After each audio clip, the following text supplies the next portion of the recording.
beliau berasal dari Wihara Samagi Jaya Blitar dan malam hari ini mau menjelaskan secara interaktif dialog yang sangat terbuka tentang hidup sukses dan bahagia. Cuma permasalahannya ada satu permasalahan, sukses dari ukuran seorang Bante dan ukuran upasaka tentu saja akan berbeda. Karena apa? Ada sukses dan bahagia duniawi dan yang akhirat atau yang sesudah nanti. Nah, sementara kita selalu berpikir bahwa sukses itu mesti duniawi, ekonomi, keluarga rukun, macam ini, dan lain-lain. Apakah itu bukan sesuatu kemelekatan baru? Justru menjadi kemelekatan baru ketika kita mengejar kesuksesan ekonomi, kebahagiaan dalam ukuran materi. Saya hanya mengingatkan pada waktu masa Prabuddha Gautama lahir, ada dua aliran besar, yang satu materialistis, mengejar segala sesuatu dengan kekerasan, mengumpulkan harta benda, sedangkan yang satu itu menyendiri, menjadi pertapa-pertapa yang menyiksa diri. Dan menurut Buddha itu semua tidak berfaedah. Sehingga ukuran sukses yang macam apa? Nah, sekarang kita mendengar dari Bante, ukuran untuk upasaka hidup sukses dan bahagia itu bagaimana kalau misalkan Bante mengeterapkan ukuran sukses dari seorang biku, dari Bante, apakah ini ya bisa dipakai Bante? Baik, terima kasih dan selamat malam kepada para bapak, ibu, saudara-saudara yang berbahagia. Memang seperti yang dikatakan tadi bahwa tampaknya sukses itu bermacam-macam, tergantung siapa kita, apakah kita biku ataukah kita berumah tangga. Tetapi sesungguhnya ada hal yang sama dalam menyikapi kesuksesan, karena kita sebagai manusia tentu berpikir tentang kesuksesan, hanya saja cara pencapaiannya yang berbeda. Kalau dilihat di dalam riwayat Buddha Gautama juga, sukses ini sebetulnya bukan pencapaian atau hasil akhir, tetapi kesuksesan ini adalah keberanian berjuang, keberanian bangkit ketika kita mengalami kegagalan. Ini yang mungkin akan membedakan banyak konsep tentang sukses. Orang biasanya mengatakan seperti yang tadi sudah disampaikan oleh saudara moderator, bahwa sukses itu punya rumah, sukses punya pasangan hidup. Kalau sukses itu punya rumah, sukses punya pasangan hidup, sukses berhasil di dalam karir, maka ini nampaknya bukan sukses. Tapi kita mungkin lebih cenderung menyebut sebagai karma baik. Tetapi sukses itu keberanian untuk memperjuangkan mendapat rumah, keberanian memperjuangkan mendapat pasangan hidup, keberanian memperjuangkan di dalam mencapai puncak karir. Nah, inilah yang disebut sukses. Jadi bagaimana sekarang riwayat Sang Buddha? Ketika Pangeran Siddhartha 6 tahun lamanya bermeditasi, tidak bisa mencapai keberhasilan, tapi beliau terus berjuang terus, sampai akhirnya beliau mengubah cara bermeditasinya, lalu bisa menjadi Buddha. Kesuksesannya bukan waktu menjadi Buddha, tapi kesuksesannya justru ketika berani mengubah sistem yang telah pernah dia lakukan selama ini. Karena itu kalau sekarang, apakah kita lalu menjadi berbeda antara biku dan umat? Saya kira kita akan sama saja. Karena siapa saja tentu mempunyai sesuatu yang diperjuangkan. Cuman berani nggak kita untuk memperjuangkan itu sampai habis-habisan? Kalau kita berani, kita semua sukses. Tapi kalau kita semua sedang kerja sebentar, tokonya sepi langsung stres. Padahal kalau dia bisa berpikir, kenapa toko saya sepi? Padahal kalau di dalam tembang Jawa kan ada lagu jamu jamune itu. Yang beli jamu ditambah eseme bakule. Kan ada tuh. Mungkin itu sumber sukses karena tradisi kita sudah ada manajemennya bahwa kalau mau sukses ya sing dodol kudu mesem-mesem.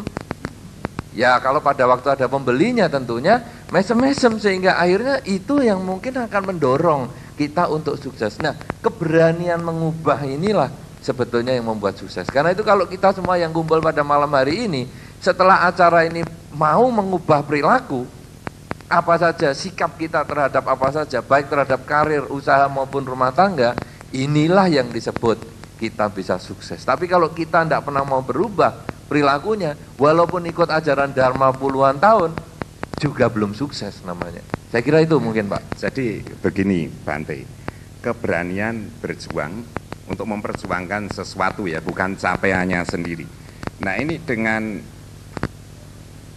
adanya duka, jika duka ini terhapus, dibutuhkan perjuangan itu sendiri. Nah bagaimana kesuksesan dan kebahagiaan ini kalau dihubungkan dengan jalan tengah, 8 jalan tengah itu. Karena di situ tadi Bante agaknya menyinggung urusan-urusan perilaku yang mestinya di pikiran, di ucapan, usaha yang benar dan seterusnya. Ini mohon Bante lebih memperluas secara detail untuk kita semua. Iya, jalan tengah untuk mencapai kesuksesan ini tentu kita harus tahu kemampuan. Ya, jadi saya sekarang sebagai apa? Misalnya saya sebagai pedagang. Kita lalu memperjuangkan itu tentu yang sesuai dengan level kita. Bukan lalu, wah saya pedagang, saya lalu memperjuangkan sebagai, misalnya saja, saya langsung mau menjadi konglomerat nomor 1 di Indonesia. Saya kira itu mungkin kesuksesan yang agak sulit untuk kita capai. Artinya kesuksesan yang sulit diperjuangkan. Tetapi kalau sekarang kita pendapatannya sebagai pedagang X rupiah, lalu kita berjuang supaya bisa mendapat 2X, ini yang disebut jalan tengah. Jadi kita tahu kekuatan kita masing-masing. Ya, jadi bukan berarti anak kecil belum tumbuh gigi supaya sukses harus berjuang makan jambu bangkok.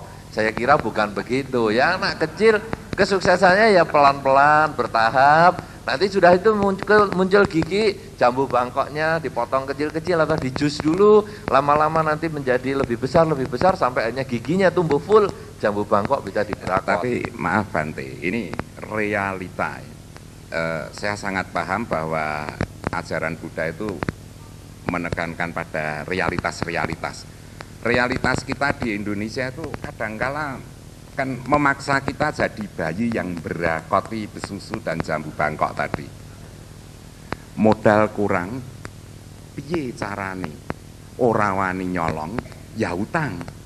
Ora iso mboreke ngapusi punya Pak Agong, nyilih sertifikate tak gadekke. Nah, ini kan masih dalam kaitan jalan tengah. Ada ajaran-ajaran bagaimana di bidang ekonomi, karena saat ini tidak bisa diingkari. Salah satu pandangan kita tentang sukses itu ekonomi. Ya, tentu saja ekonomi kalau sukses ya jangan lupa ke sangha, jangan lupa menolong yang lain. Tapi ini bagaimana ikatannya? Kita tuh dipaksa oleh realita untuk menjadi bayi yang geragas Bante. Nah ini bagaimana pengatasannya? Betul, dan ini kan karena cara berpikir. Tadi sudah saya sampaikan bahwa kalau kita pendapatan X rupiah, kalau ingin 10X itu menjadi sulit sekali. Tapi kalau sekarang X rupiah, kemudian kita mau dapat 2X, itu tentu kita bisa. Nah semua ini tentu hanya tergantung pada diri kita. Kita nggak bisa misalnya kasih definisi sekarang. Harus misalnya yang disebut sukses itu kalau kita bisa mendapat berapa, tentu sulit sekali. Tetapi paling tidak, kalau kita mau sukses itu ada beberapa hal yang kita bisa dapatkan. Yang pertama adalah bahwa pergaulan kita ini juga pengaruh sekali.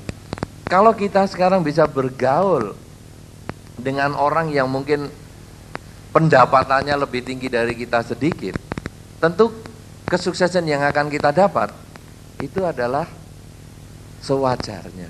Tetapi kalau kita sekarang X rupiah tadi bergaulnya dengan yang 100X, harapan kita tuh selalu muluk-muluk, akhirnya memang bayi makannya minta bengkoang atau besusu tadi. Kenapa? Karena kita lalu melihat yang lain. Nah, ibaratnya di dalam kehidupan kita bermasyarakat, apa yang tadi disampaikan oleh Pak Tete itu betul sekali. Kita kadang melihat tetangga, oh tetangga beli TV, aku harus ikut beli TV. Nah, kemudian tetangga beli mobil baru, aku juga ikut beli mobil baru. Padahal sebetulnya, apakah saya perlu mobil baru? Apakah saya perlu televisi baru? Atau saya hanya ingin mobil baru? Saya hanya ingin televisi baru, karena saya hanya ingin nama saya lebih baik di dalam masyarakat. Kalau sudah begini, kita bukan mengejar kesuksesan, tapi kita sudah mengejar gengsi. Sehingga akhirnya kita berani hutang itu karena kita ngejar gengsinya tadi.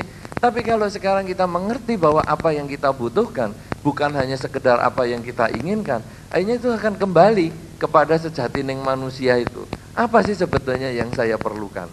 Nah, kalau sudah begini, walaupun di lingkungan yang luar biasa tuntutannya, kita tetap hatinya seimbang. Dan ini jalan tengah, dan itu juga merupakan satu lambang teratai yang biasa digunakan di dalam Dharma. Di kalangan yang banyak lumpurnya akan muncul teratai yang bersih dari lumpur. Di antara mereka yang terlena, berbahagialah mereka yang terjaga. Kalau di dalam tradisi Jawa, saya kira tentu ada eling lan waspada itu, bahwa apa itu istilahnya, jamane edan, yen ra edan ora keduman, tapi bejo-bejone sing melu ngedan. Bahwa sesungguhnya kebahagiaan yang utama itu bukan yang ikut edan itu, tetapi justru mereka yang mempunyai kewaspadaan. Justru ini sebetulnya manfaat Dharma kan di sini. Jadi bagaimana kita ini mawas diri ini loh. Bukan malah ngikuti ke mereka, tapi kita malah menjadi mawas diri sehingga tahu jalan tengah kita masing-masing begitu. Nah, itulah sukarnya bagi umat sadarum, umat biasa seperti kami-kami ini, Bante, yang tentu saja tidak terlatih seperti Bante dalam konsentrasi yang benar. Saya mengenal beberapa pengusaha di sini. Saya sendiri berkecimpung dalam dunia yang kadangkala terpaksa apus-apus nggo nulung. Ya. Nah ini kenyataan kita, realita kita. Nah, justru kita mohon pelajaran tentang kebijakan dari Bante. Apapun bisa tidak bisa, katakanlah saya seorang pengusaha terjepit loh Bante. Ini kita ngomong agak yang terbuka ya, ada koramil ya enggak apa-apa. Datang, ini gini untuk kegiatan apa, harus nyumbang. Ini menjadi tambahan yang namanya biaya siluman. Nanti ada yang matanya merah seperti saya ini, dilalah nganggu gambar pedus, ya baretnya pakai pedus, nggak nyenggol liyane gitu tuh. Minta, ini menambah biaya siluman lagi. Lah ini mau ditambal dari mana? Padahal kita tadi mendengar dari Bante, itu batas kemampuan kita harus tahu, tekun, pergaulan yang baik. Tapi kita tuh juga dirubung yang tidak baik. Apalagi dunia usaha itu, wah, saya mencoba memahami itu tidak paham-paham. Kok isoni gitu tuh loh Bante.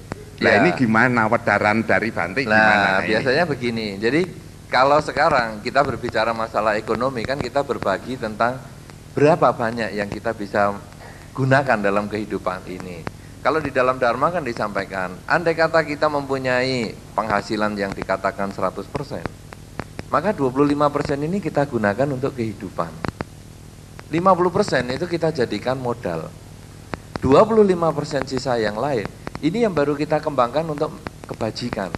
Nah sehingga kalau sekarang andai kata didatangi orang yang meminta, mungkin dipaksa dan lain sebagainya, kita tinggal lihat saja apakah masih di dalam skala yang kita benarkan untuk pengeluaran. Kalau memang itu masih di antara 25% yang memang kita bisa gunakan untuk kegiatan sosial, kemudian disimpan dalam bentuk deposito dan lain sebagainya, saya kira itu tidak masalah. Karena semua itu relatif. Kita tidak bisa mengatakan, loh, dia kok pengeluarannya 1 bulan kok 2 juta. Kita lihat dulu, berapa pendapatan yang dia miliki. Kalau memang itu hanya baru 1% dari yang dia miliki sebulannya, saya kira itu bukan keborosan. Wah, pengeluaran dia 2.000, tapi itu sudah 50% dari yang dia miliki. Itu sebetulnya dia sudah pemborosan. Sehingga kalau sekarang kita melihat dengan demikian, memang biaya siluman itu ada. Tapi apakah dia melebihi 25% yang seharusnya memang kita pure-purekan, yang seharusnya memang kita bagi-bagikan kepada yang membutuhkan. Kalau memang itu masih di dalam lingkungan 25%, saya kira tidak masalah. Jadi 25 untuk digunakan hidup, makan, minum, kegiatan harian, 50% untuk putaran modal, 25% lainnya kita boleh gunakan secara bijaksana. Menarik sekali Bante. Saya melihat ada ikatan-ikatan nih.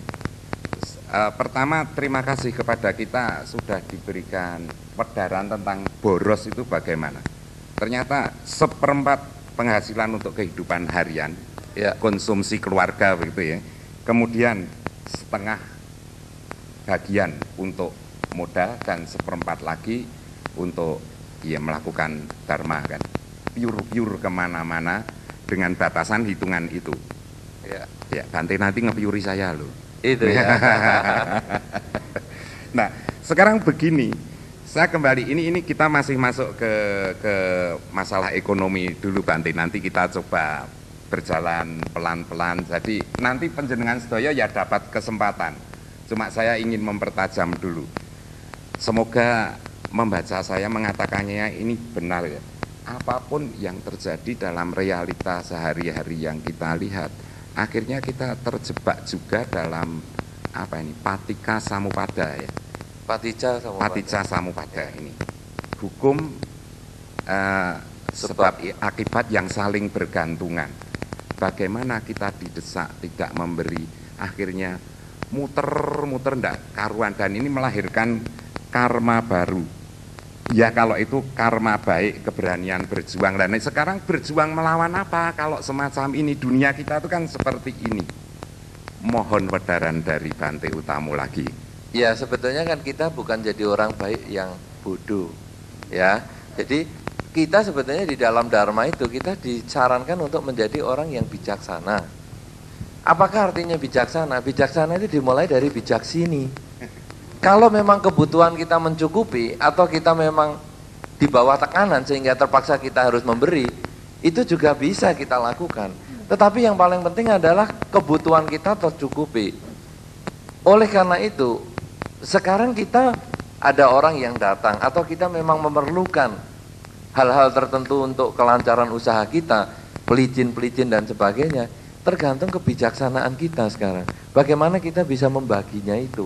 Dan itu tidak bisa diteorikan karena itu betul-betul suasana di lapangan yang akan menentukan. Cuman sekarang kita punya prinsip bahwa di dalam Dharma jangan menjadi orang bodoh baik hati. Kita harus melihat mana yang perlu diberikan, berikan. Mana yang memang tidak perlu diberikan, kita harus punya cara untuk menolaknya dia. Mungkin dengan cara yang halus, mungkin bukan bulan ini tapi bulan depan, atau mungkin nanti bentuknya bukan bentuk materi seperti yang dia harapkan, mungkin kita ubah dalam bentuk yang lain, sehingga akhirnya kita sendiri dituntut untuk menjadi orang yang bijaksana. Jadi bukan hanya orang minta apa kasih, orang minta apa kasih, itu menjadi orang baik tapi orang bodoh.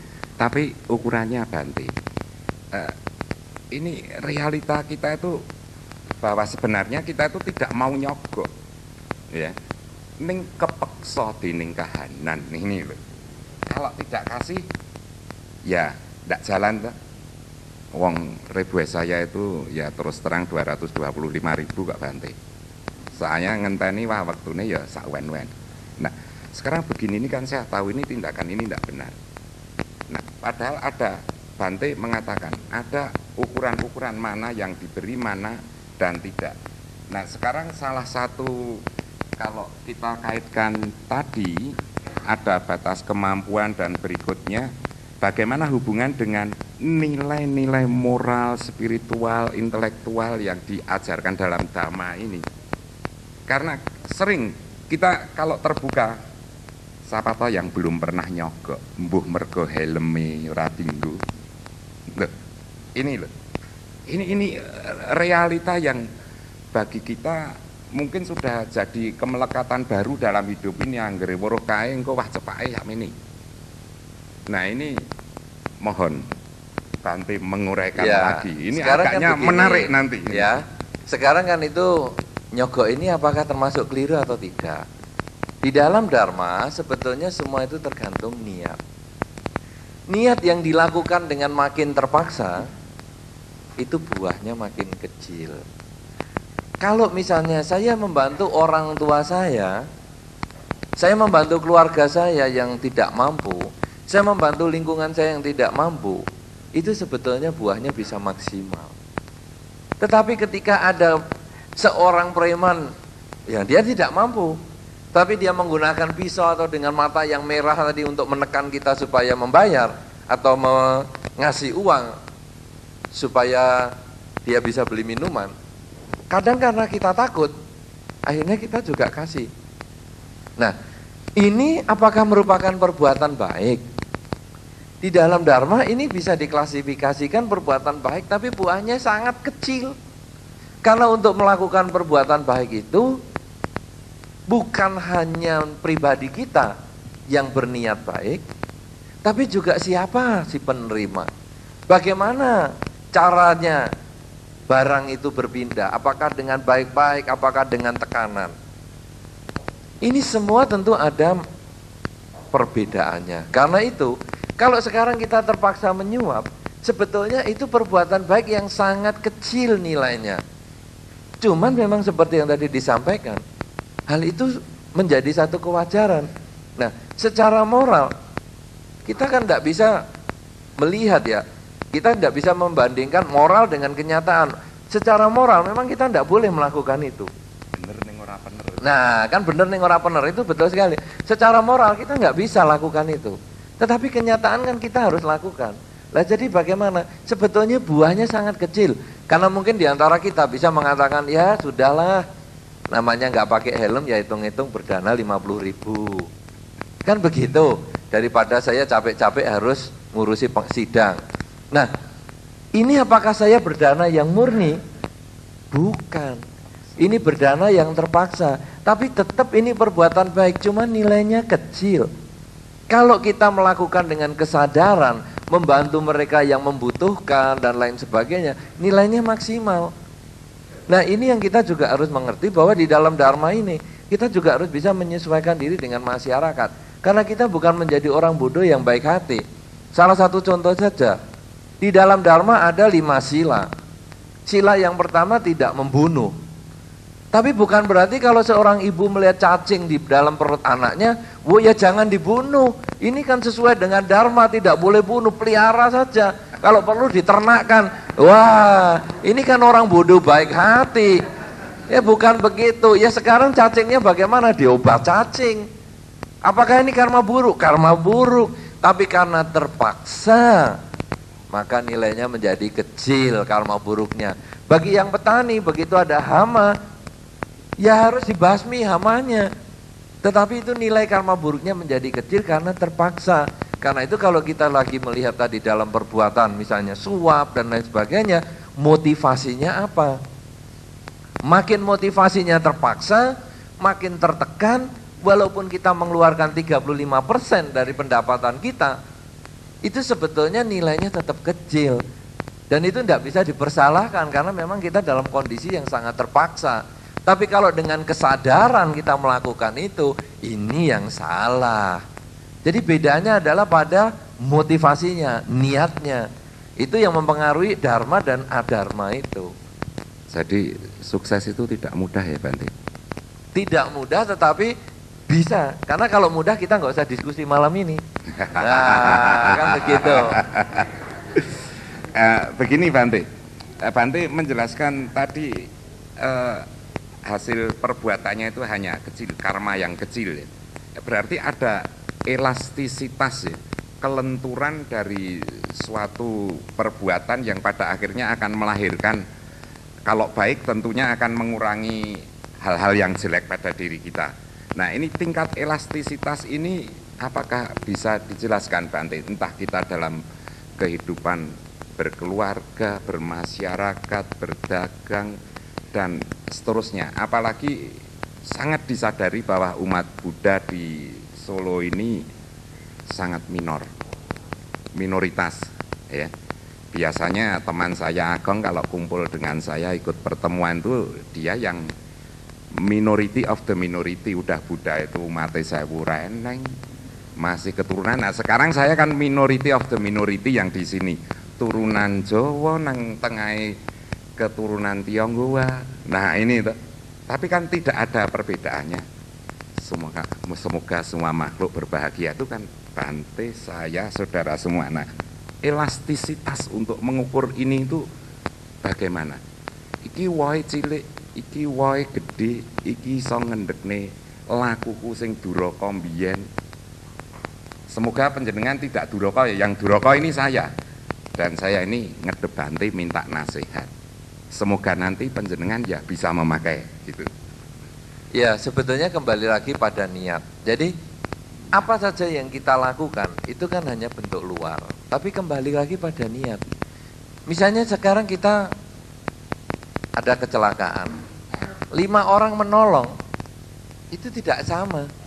Karena itu ada satu iklan yang cukup menarik dengan mengatakan belajar atau belajar, nolong atau nolong, karena tidak sama. Apa artinya? Ada orang yang menolong karena memang dia kepengen menolong, tapi ada orang yang menolong karena ikut-ikutan, ada yang menolong karena mau nggogoi dompetnya. Jadi macam-macam. Nah, ini kan elastisitas tadi. Nah, sekarang kalau kita berbicara tentang kebajikan atau perilaku yang baik di dalam kehidupan berumah tangga, bermasyarakat, apa sih yang hasilnya maksimal? Hasil yang maksimal adalah ketika si pelaku itu adalah orang yang memang mengembangkan kebajikan. Apakah yang disebut orang yang mengembangkan kebajikan? Dia tidak membunuh, tidak mencuri, tidak melanggar kesusilaan, bohong, dan mabuk-mabukan. Orang yang melakukan ini nilainya maksimal. Tetapi kita juga harus tahu siapa objek perilakunya. Semakin tinggi kemoralannya, semakin tinggi nilai kebajikan yang dia bisa tanam. Jadi kalau tadi saya sudah contohkan, misalnya memberi kepada peminum, pemabuk, karena dia sudah melanggar salah satu sila, nilainya menjadi berkurang dibandingkan kita memberi kepada tetangga dengan jumlah yang sama atau jumlah yang lebih kecil. Karena objek yang menerima perilaku kita itu telah melanggar salah satu sila. Nah, jadi si pemberi, si pelaku. Kemudian yang ketiga, niat. Niatnya mau menolong sungguh atau niatnya cuma mau show. Kalau niatnya mau show, buahnya kecil. Walaupun kita bersila, bermoral, yang menerima juga bermoral, tetapi niat kita itu mau, saya biar kelihatan ini lebih hebat daripada yang lain, buahnya kecil. Kemudian yang keempat, cara memberi. Semakin caranya bagus, dihargai, nilainya makin tinggi. Misalnya memberi barang dengan dilemparkan, dengan diberi secara langsung, itu buahnya sudah berbeda. Yang kelima, manfaat perilaku itu. Makin bermanfaat perilakunya bagi untuk si penerima, nilainya makin tinggi. Misalnya apa? Memberi sisir kepada biku, tidak ada gunanya. Memberi sisir kepada Pak Tete bermanfaat. Ya, lah ini. Jadi apa yang kita berikan? Karena ini juga tergantung kepada orangnya. Lalu rutinitas memberi air sekali. Dengan memberi air tiap kali orangnya datang, itu beda sudah rutinitasnya. Nah, jadi ada beberapa unsur, beberapa syarat sehingga hasilnya itu bisa maksimal. Barangnya sendiri dapatnya dari mana? Apakah dari curian? Karena nanti juga bisa seperti Robin Hood misalnya, saya curi dari orang yang kaya, lalu saya bagikan kepada yang miskin.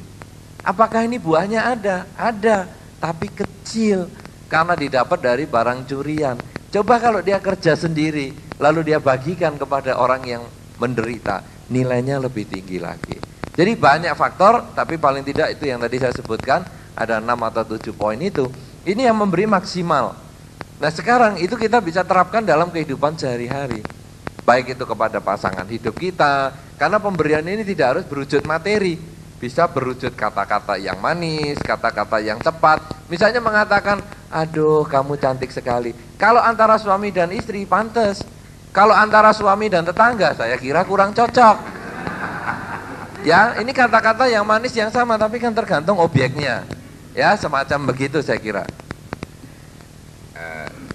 Kalau yang terakhir saya simpulkan ada semacam bahasa Jawanya itu empan papan. Betul. Ya.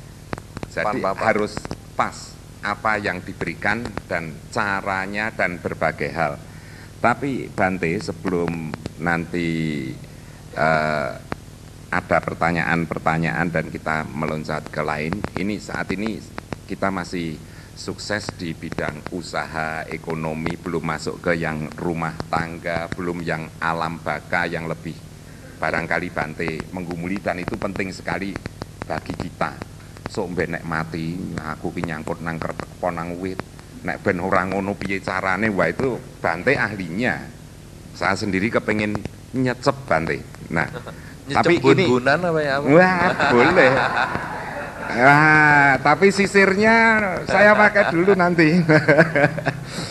Jadi begitu, kita batasi ini dulu. Yang ke masalah ekonomi kita buka dengan 5 penanya, tapi kita khususkan menyangkut sukses di dalam bidang usaha dan ekonomi, agar kita tidak ngelebiar. Sesudah ini kita nanti coba masuk ke masalah sosial, masalah rumah tangga.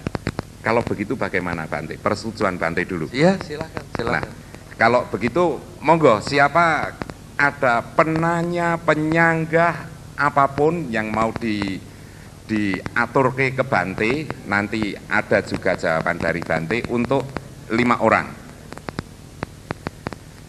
Pertama siapa? Nama Pak? Pak Johan Suleman. Jangan catat ya. Kita catat dulu ya namanya Pak Johan. Yang kedua, nama Pak? Pak Wiranto. Pak Priyanto. Pelanggan. Pelanggan bertanya Pak, menurut yang saya dengar. Tapi semoga juga dalam mempraktekkan hasil jawaban dari Bante nanti. Yang ketiga,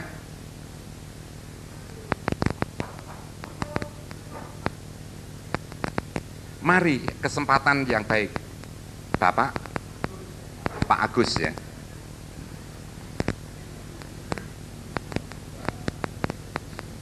Keempat, ibu-ibu.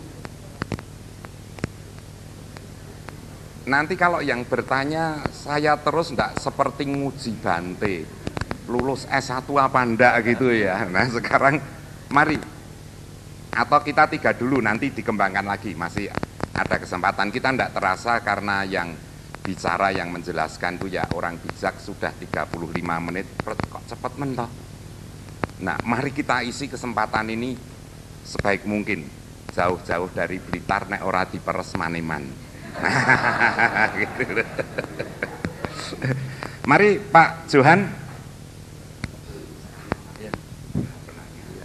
Selamat malam, Bante.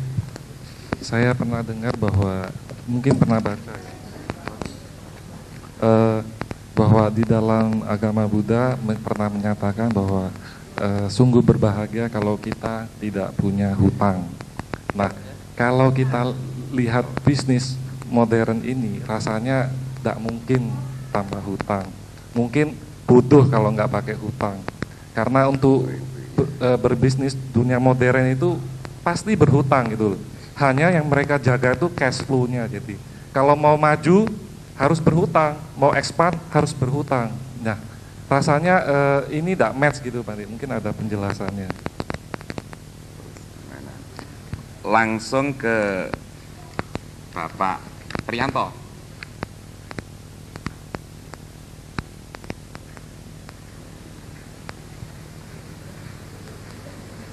Selamat malam Bante.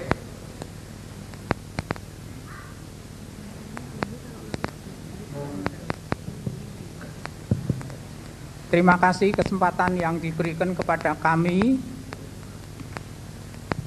Yang akan kami pertanyakan di dalam kehidupan masyarakat ini terbagi dua golongan, yaitu mampu dan tidak mampu. Bagi yang mampu untuk melakukan suatu usaha sangatlah mudah karena syarat dan kondisinya cukup baik, sehingga mudah meraih sukses dan menikmati kebahagiaan. Sebaliknya, bagi yang tidak mampu selalu diliputi duka, cemas, gelisah, khawatir, dan stres. Mana mungkin mereka dapat mendapatkan sukses dan bahagia. Mohon penjelasan dari Bante. Terima kasih. Matur nuwun Pak Pri. Mas Agus. Selamat malam, terima kasih. Saya Agus dari Karangjati, Jogja. Yang mau saya tanyakan demikian, Bante. Tadi Pak Tetek beberapa kali menyebut tentang realita. Pertanyaan saya, di dalam Buddhism, definisi realita itu apa? Arah pertanyaan saya, seakan-akan Pak Tetek tadi kalau nyebut realitanya demikian, itu seakan-akan semua orang melihat sesuatu sebagai sama gitu. Jadi kalau itu realita, apakah misalnya di sini ada 100 orang, apakah dia melihat hal tersebut sama gitu. Misalnya Bante kasih contoh nolong orang gitu. Ada orang nolong kecelakaan lalu lintas. Apakah semua orang melihat di sini itu sebagai suatu hal yang sama? Demikian pertanyaan saya. Terima kasih. Jadi ini pertanyaan untuk moderator. Bukan saya loh yang jawab. Karena saya kan enggak ngomong realita. Tapi Mas Agus itu tahu kalau Bante itu wakil saya. Loh, yang ditanya Bante. Ini pertanyaan untuk moderator baru kali-kalinya ini ada. Iya, baik sekali. Sebetulnya pertanyaan yang pertama dan kedua itu bisa sedikit digabung. Kalau tadi dikatakan di dalam Dharma, memang ada satu kata-kata yang mengatakan bahagia itu kalau nggak punya hutang. Nah, di pertanyaan kedua kan ada juga cerita tadi. Orang yang nggak mampu memang bisa stres, apalagi kalau utang. Kan tambah stres lah sebetulnya. Coba Anda renung-renung kebenaran Dharma ini dulu. Anda tidur, itu kan Anda tidak kerja. Tapi kalau Anda utang, bunga banknya itu tetap jalan. Karena bunga bank berjalan setiap menit, setiap saat. Sedangkan kita tidak bekerja setiap saat. Karena itu memang nomor satu yang paling ideal kalau kita kerja tidak pakai utang. Nomor dua, kita menjadikan gudang orang sebagai pegudang kita. Juga nggak pakai modal itu. Bagaimana misalnya? Ada barang A, ada. Di mana? Di tetangga. Pokoknya ngomong ada aja. Kamu nyari apa saja? Ada. Dari peniti sampai bor minyak ada. Tapi gudangnya orang, kenapa harus pinjem? Kan tinggal telepon toh. Nah, ini koneksi. Ini kan modal, nggak perlu utang telepon. Masa Telkom juga harus utang? Tapi utang pun kan nggak besar. Karena kita hanya telepon, ada nggak kamu bor listrik? Ada nggak peniti? Ada nggak? Semua bisa. Pokoknya ada. Itu kan manajemen modern juga. Tanpa hutang, bisa menyediakan segalanya. Nah kalau sekarang hutang bagaimana? Kembali kepada masalah yang tadi, 25, 50, 25%. Apakah hutang kita itu bisa dimasukkan ke modal? Jadi Anda hutang juga harus yang kira-kira. Jangan modalnya 15%, hutangnya 150%. Itu namanya juga hanya hutang yang ada di negara kita. Aset tanah hanya 1 juta bisa dijual 1 miliar. Nah, kenapa demikian? Karena ini sudah barang yang manajemen yang tidak benar. Tetapi kalau saya melihat di beberapa negara maju, tidak gampang untuk pinjam duit itu. Kenapa demikian? Karena pemerintah atau bank yang menyelidiki itu, dia akan melihat cash flow-nya yang sesungguhnya. Kalau memang cash flow-nya bagus, baru ada hutang yang sekian persen dari cash flow itu. Sehingga kalau di luar negeri, orang hutang pasti bisa bayar. Kalau di sini, pakai cash flow-an, gak mau, lebih baik hutang bawah tangan 6% sebulan ya gak apa-apa. Masalahnya nanti saya hanya bisa bayar bunganya 3 bulan lagi hilang mbok aneh, ya udah. Ini kan namanya barang nggak bener ini. Kenapa kita sudah dididik untuk nggak bener? Apa kita harus mengikuti barang yang nggak bener ini?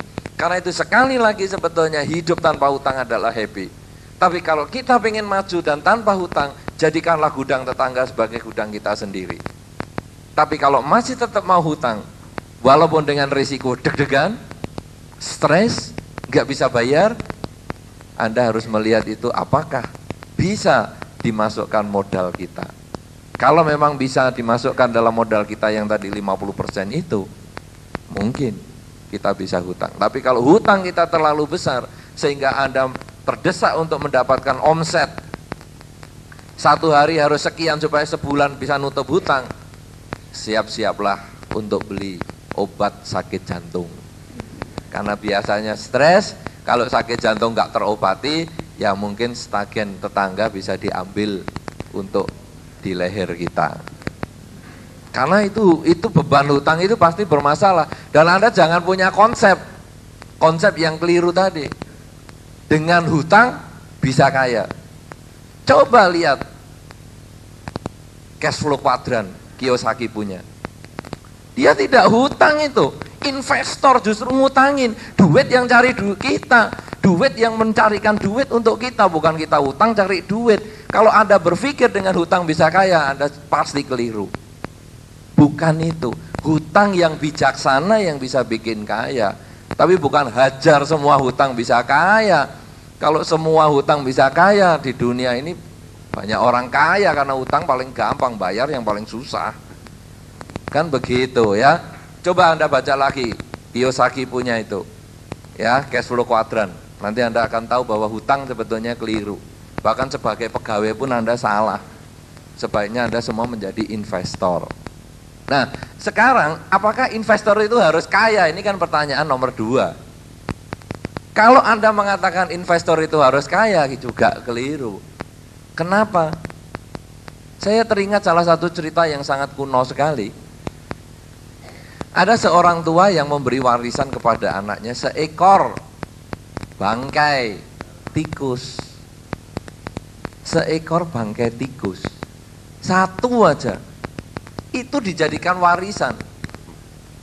Tapi karena kecanggihan otak yang menerima warisan, bangkai tikus ini dijual. Dijual kemana?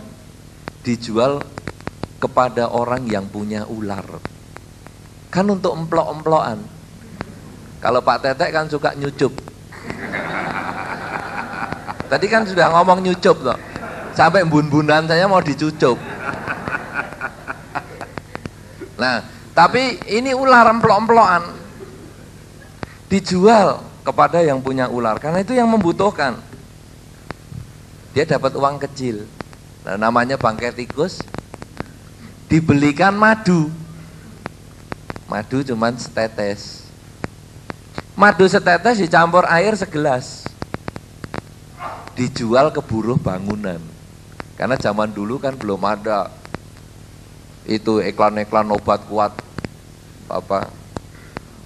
lembur pantang kendur itu. Galian konder. Apa ya lembur pantang kendur itu? Pokoknya ada lah itu ya iklan semacam itu, lembur pantang kendur itu. Pantang lembur, berani lembur pantang kendur, macam gitulah. Saya nggak ingat. Nah jadi dijual kepada mereka yang buruh bangunan. Kan mereka butuh madu, minum. Dapat sedikit uang, ada keuntungan. Besoknya jadi 2 gelas madu. 2 gelas madu dijual lagi. Jadi 5 gelas madu. Makin lama makin banyak. Sehingga dia punya modal besar untuk bikin usaha yang lain. Sehingga akhirnya orang dengan modal seekor bangkai tikus ini bisa menjadi orang yang kaya raya di kota itu. Jadi masalahnya itu bukan kaya di awal atau miskin di awal, tetapi bagaimana kita mengolah kualitas yang ada di diri kita. Berapa banyak orang yang mendapat warisan dari orang tuanya tapi nggak bisa ngerjakan, bermiliat-miliat bisa habis. Saya sudah menemukan banyak orang yang dibukakan toko 3 saja bisa habis semua, sampai belikan anak susu 40.000 3 hari aja nggak bisa. Kenapa? Karena dia tidak punya kecerdasan untuk mengolah. Kalau sekarang kita nggak punya uang, tangan kaki kita itu loh sebetulnya itu modal. Apa semua itu harus pakai uang? Kalau semua harus pakai uang berarti mulainya kan harus kaya. Tapi tangan kaki dulu. Kenapa? Misalnya Anda di Solo pergi ke stasiun balapan, gendongi koper. Loh kalau kebetulan yang digendong kopernya Om Sun, kan Anda bisa dapat kerjaan yang lebih hebat. Sayangnya udah nggak bisa dipek mantu kan, hanya gitu aja. Mana Om Sun ini? Ada enggak Om Sun di sini tadi? Enggak ada. Ada tak tadi? Ada, saya lihat ada, tapi sekarang kok enggak ada. Oh, di luar. Wah, ini dia. Nah, jadi begitu. Anda punya tangan, punya kaki, punya pikiran, punya ucapan. Kalau sekarang kita nggak punya apa-apa, tapi bisa ngomong, jadi sales itu loh. Kemana-mana jual obrolan. Dan dibayar. Loh sekarang sebetulnya, kalau kita mau kerja apa saja bisa. Jangan selalu menyalahkan modal, materi. Itu salah.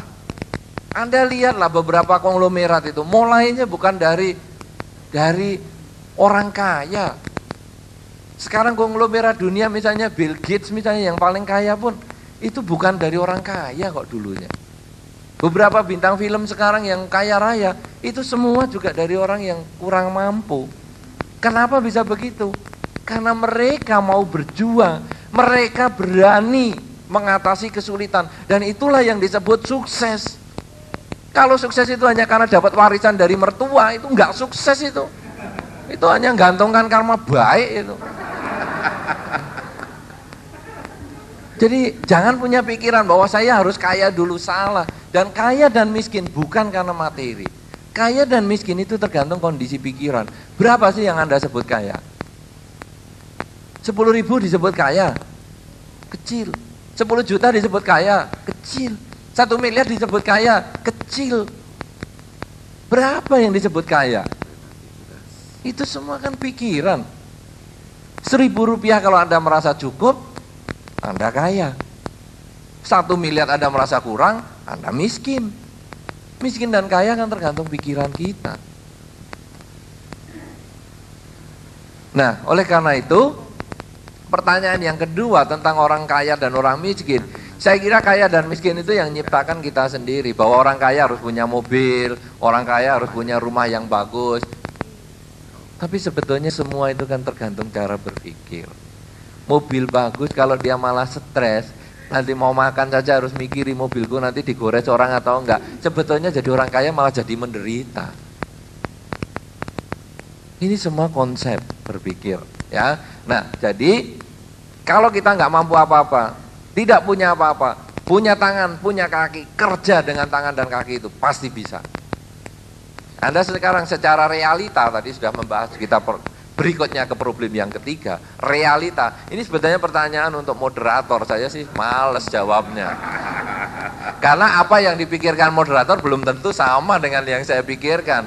Itu realita. Realitanya toh. Itu realitanya. Realitanya sekarang begini. Di zaman ini, kalau kita misalnya jadi TKI gelap ataupun yang benar, modalnya apa coba? Okol toh. Kebanyakan kan okol akal. Apa itu? Jadi tukang cuci piring di restoran. Ya berdiri terus, tapi modalnya memang dari situ. Banyak orang yang mengatakan, Bante, setelah saya kerja di restoran, wah nyuci piring 8 jam sehari. Sekian bulan lamanya, bisa loh saya sekarang nyewa apartemen. Bisa loh sekarang saya ngidupi keluarga saya. Bisa loh saya beli mobil. Itu modal apa? Modal kekuatan, modal tenaga. Juga bisa kok. Itu realita. Loh apa sih yang disebut realita? Realita itu sebetulnya, nanti mungkin perlu dibetulkan oleh Pak Tete ini yang punya niat mengucapkan realita. Realita itu adalah kekinian. Apa tuh yang terjadi pada saat ini? Karena kita hidupnya sering tidak di dalam realita. Apakah yang tidak di dalam realita? Saat ini, jam ini badan Anda di sini. Tapi apakah pikiran Anda di sini? Pikiran kita jarang di dalam realita. Yang ada hanya badan kita yang di dalam realita. Pikiran kita pada saat ini, jam ini, mungkin berpikir tentang khayalan masa depan. Besok mau bagaimana? Ada acara apa ya? Atau yang paling cepat, habis acara ini nanti mau apa ya? Itu pikiran yang menuju ke khayalan. Itu tidak realita. Atau pikiran ketinggalan ke sore tadi. Aduh enaknya sore tadi begini dan begitu. Ini kita tidak realistis. Karena hanya ada badan di tempat ini. Tapi tidak ada batin di sini. Nah apakah yang disebut realita? Ketika badan dan batin menjadi satu. Kita selalu eling lan waspada. Saat ini saya sedang mengunci pintu. Saat ini saya sedang duduk di sini. Saat ini saya sedang mendengar. Itulah realita. Tapi kalau saat ini badan saya sedang duduk di sini, tapi pikiran ke tempat lain, ke masa lampau atau yang akan datang, sesungguhnya kita tidak di dalam realita. Mungkin begitu, bagaimana Pak Tete? Tolong dijawab lagi dong. Iya. Ya ini murid saya yang pinter, sudah bisa mewakili. Jadi begini, realita menurut saya sebenarnya hampir sama. Yang menimbulkan perbedaan itu ya situasional dan persepsi. Realitanya mungkin melihat saya di sini penak, wah iso jejer Bante Utamo, deg-degan loh saya ini. Beliau saulin saya butong pe gondrong gini, ora kisruh nanti. Nah ini toh Bante. Tapi begini, realita hampir sama ya. Saya memahaminya dalam bahasa Jawa itu selalu sadar terhadap kasunyatan yang ada. Eling lan waspada itu dalam bahasa Jawa. Nang kene iki, kaya ngene iki, mengkene iki tansah eling lan waspada. Nek ngemoi kahanan saya udah keluar kok takut kok weruh, wah saulin gundul. Wah, lari saya, ndak ngece lo ini. Nanti sisirnya saya terima. tapi itu yang terjadi. Nah, mungkin melihat, loh, kasuan kok iso ngece Bante aku ora wani. Lah coba silakan duduk di sini. Salah-salah ya dengkulnya ini ya. Bante lihat tapi saya delik ke bawah terus. Ndredeg. Nah itu loh. Nah ini artinya kita selalu menyadari kasunyatan yang ada. Nah kalau makan tapi pikirannya wah ngelambrang ya udah ndak makan tuh namanya. Jadi maksud saya begitu. Nah realita dalam kehidupan ini ya kenyataan yang ada, kita tahu bahwa di sini saat ini begini ini. Kasunyatan yang ada itu, wah dunia ini macam rimba persilatan yang tidak genah itulah. Bagaimana kita bisa madeg sesuai dharma dan jangan terjebak ke agama. Kok seperti Bante toh saya ini, Bante? Kan memang pertanyaan kan untuk Pak Tetek mestinya. Tapi itu pemahaman saya, apakah begitu? Tapi itulah yang ada, kita harus selalu eling lan waspada, mungkin dalam bahasa yang sadar itu ya. Nah itu mestinya mulai dari kembali ke jalan tengah, pengertian yang benar, pikiran yang benar. Pikiran berkali-kali disinggung oleh Bante, tapi belum sampai ke detail. Daya intelektualitas si tikus dipakake ulo iso dadi mercy, wah gitu itu. Ini perlu digali lagi. Nah untuk ini monggo, siapa yang mau bertanya lagi silahkan, ada kesempatan.